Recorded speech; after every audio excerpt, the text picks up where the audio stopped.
Kita sekarang membahas tentang nikel di Sulawesi. Kita awali dengan pertanyaan sederhana. Berapa harga nikel di pasaran internasional dalam bentuk ore atau masih mentahan? Lalu kita tanya kembali, berapa harga nikel yang dibeli oleh smelter di Sulawesi tadi dari petambang di Indonesia? Oke, jangan dijawab dulu ya, sabar ya pertanyaan tersebut. Kita lanjutkan dulu. Kita semua mengetahui bahwa bahan baku diolah jadi bahan setengah jadi lebih untung karena naiknya lebih dari 100%. Apalagi bahannya jadi bahan jadi. Untungnya bisa 500% dibanding jualan bahan baku. Sumber daya alam Indonesia kalau hanya dijual tanah air seperti tercatat dalam Omnibus Law yang tercatat lebih dari 250 kata yang menyatakan tanah dan air, keuntungannya kecil kalau menjual hanya mentahan. Maka kalau itu tambang mineral, untuk mendapatkan nilai lebih, membangun smelter akan membuat produk setengah jadi atau bahan jadi dari mineral nikel tersebut, dan ini lebih menguntungkan secara ekonomi. Untuk itu kita ingatkan masyarakat agar lebih paham dunia penambangan dan dunia smelting proses dari mineral mentah menjadi bahan setengah jadi.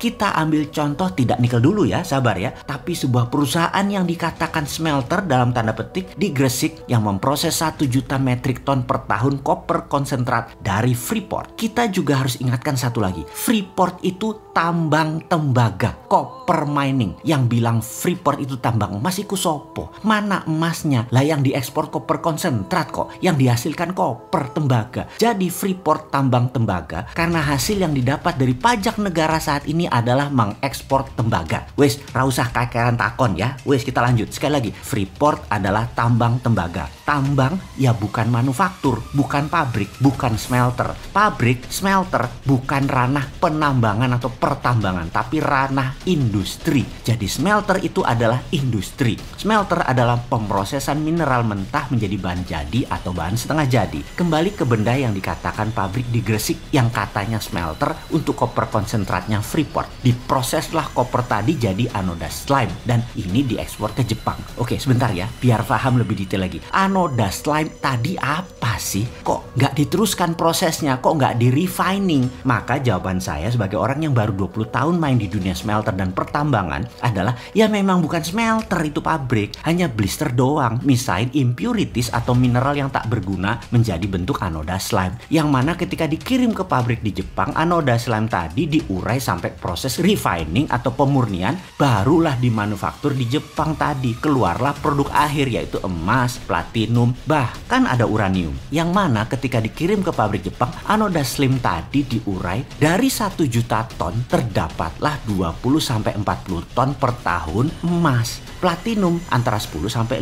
ton per tahunnya. Indonesia nggak dapat benefit dari gold tadi. Piye jawab bejal pertanyaan ini. Loh, Indonesia selama ini hanya dapat pajak dari tambang Freeport berupa koper konsentrat yang tidak seberapa nilainya, lalu dicuci lagi di Gresik sebagian, cuman bayar pajak barang setengah jadi, lalu anoda slime tadi diekspor, yang mana setelah di refine baru dapat mineral murni PGM atau precious group metal. Paham ya? Yes, dan jadi perusahaan-perusahaan tersebut selama ini menikmati ketidakfahaman pejabat sampai beberapa presiden mereka itu menikmati. Enak ya, sampai sekarang enak banget jadi mereka. Oke, silahkan dilanjut menikmati semua kelemahan ini, karena kalau nanti sahabat muda dapat mandat di tahun 2024 pasti di stop semua kenikmatan korporasi dan pejabat atau mantan pejabat pengejar rente yang dapatkan benefit kelewat banyak kemarin, karena pejabat nanti gak ada pemburu rente seperti pejabat sebelumnya. Kita kembali ke nikel sekarang. Keluarlah peraturan tidak boleh ekspor biji atau mentahan nikel. Mulia ya peraturan tersebut. Pembela tanah air sekali ya peraturan tersebut. Oh ya, mulia, cinta tanah air, iyalah. Dan yang bilang iya atau yang manut pasti nggak ngerti ngelola negara plus nggak ngerti ngelola nikel. Tujuan tidak boleh ekspor karena bahan mentah tadi harus naik nilainya menjadi bahan setengah jadi atau bahan jadi. Karena itu smelter Tiongkok hadir untuk nilai tambah tadi. Mulia sekali kan cita-cita itu semua. Oke, kita kembali ke pertanyaan awal. Harga ekspor atau harga pasaran hard commodity nikel berapa di pasaran internasional saat ini? Dan tolong bandingkan dengan harga beli perusahaan smelter Tiongkok itu dari para penambang. Lah,